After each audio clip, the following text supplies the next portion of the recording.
ओम श्रीमन्नारायण नमः। नारायणं नमस्कृत्य नरं चैव नरोत्तमं देवी सरस्वती व्याप्तं ततो जयमुदीरयेत्। श्री विष्णु पुराण द्वितीय अंश तीसरा अध्याय। भारतवर्ष और उसके 9 खंडों का वर्णन। श्री पराशर जी मैत्रेय मुनि से कहते हैं, हे मैत्रेय, जो देश समुद्र के उत्तर और हिमालय के दक्षिण में स्थित है उसे भारतवर्ष कहा जाता है। इस देश में भरत वंश के लोग निवास करते हैं। इसका विस्तार 9000 योजन, 1 योजन लगभग 8-9 मील है। यह भूमि कर्म भूमि है, यानी यहाँ मनुष्य अपने कर्मों के आधार पर स्वर्ग या मोक्ष प्राप्त कर सकते हैं। इस भारतवर्ष में 7 महान पर्वत हैं: महेंद्र, मल्य, शह, शुक्तिमान, ऋक्ष, विंध्य और पारियात्र। इन पर्वतों के बीच बसकर मनुष्य पुण्य कर्मों से ऊंचे लोकों की प्राप्ति करते हैं और पाप कर्मों से नीचे की योनियों में जाते हैं। यह धरती ऐसी है जहां मनुष्य अपने कर्मों द्वारा स्वर्ग, मोक्ष, अंतरिक्ष या पाताल की प्राप्ति कर सकते हैं। पृथ्वी पर भारत के अतिरिक्त और कहीं कर्म की स्वतंत्र व्यवस्था नहीं है।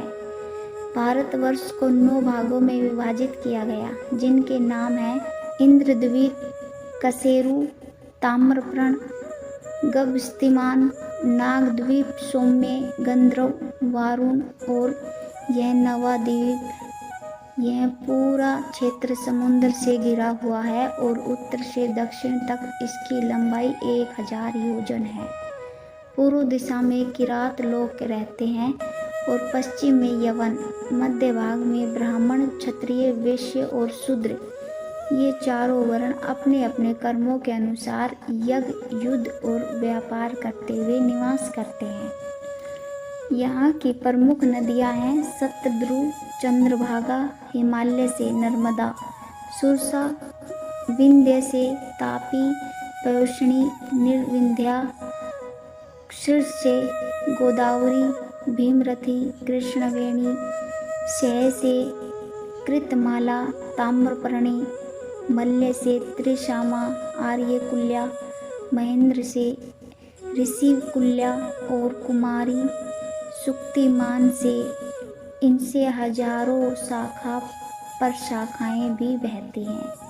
इन नदियों के तटों पर कुरु, पांचाल, मध्य देश, पूर्व देश, कामरूप, पुंड, कलिंग, मगध, दाक्षिणात्य, सौराष्ट्र, सुर, आभीर, अर्बुद, कारुस, मालव, परियात्र, सौवीर, सिंधु, हुण, साल्लव, कौशल, माद्र, आराम, अम्बष्ट और पारसी जातियां निवास करती है।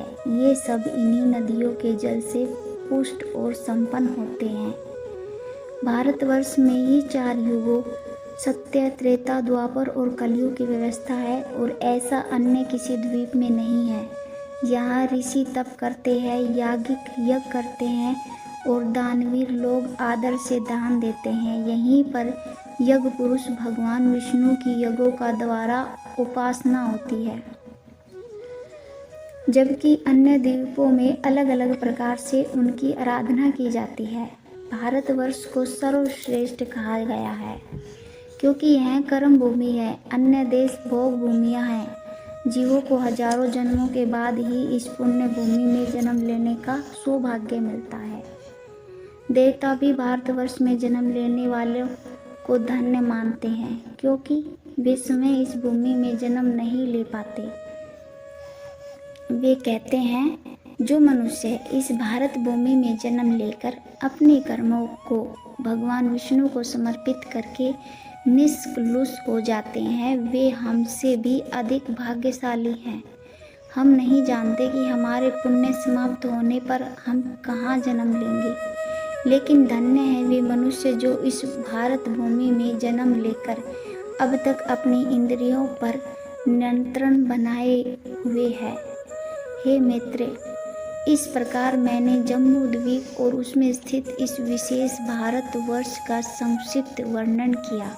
इस जम्मू द्वीप को चारों ओर से खारे जल के समुद्र ने घेरा हुआ है, जिसका विस्तार भी 1,00,000 योजन है। भारतवर्ष एक ऐसी भूमि है जो कर्मों के लिए प्रदान की गई है। यहाँ जन्म लेना अपने आप में महान पुण्य का फल है। यही कारण है कि देवता भी भारत भूमि में जन्म लेने की इच्छा रखते हैं।